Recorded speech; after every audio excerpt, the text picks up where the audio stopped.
A home invasion robbery. The 71-year-old victim spoke to Fox 10 News reporter Letitia Bush about what happened. She joins us now live in the studio. Letitia, how is the victim doing, first off?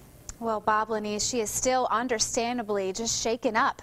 She was in her home alone Friday night when some unexpected visitors came knocking on her door.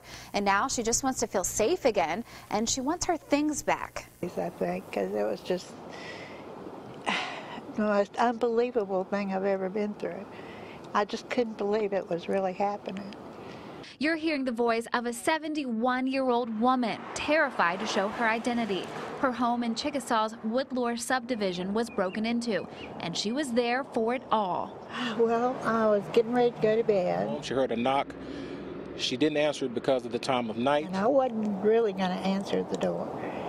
So I came down the hallway, and as I got to the living room, this piece of wood just kind of flew. Authorities say 3 suspects kicked open the victim's front door.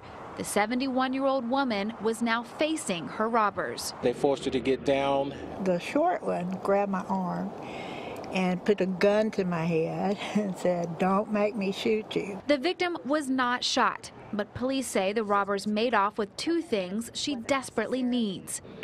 They found a cell phone which was plugged into the wall. They took that and they asked her for her car keys. They took the keys and took her vehicle, which was under the carport, and then they left her residence. Police are now looking for a 1987 silver Toyota Cressida. It looks similar to the vehicle you see on your screen. If you see it, call the Chickasaw Police Department. Here's some details to remember when you're on the road. The victim tells me her car has a loud muffler and there's a dent in the rear bumper.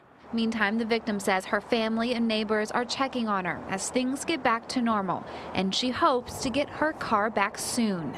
It's not the finest car in the world, but it's the only transportation I have. Yep. Authorities tell me if you ever have any doubt about who is at your door,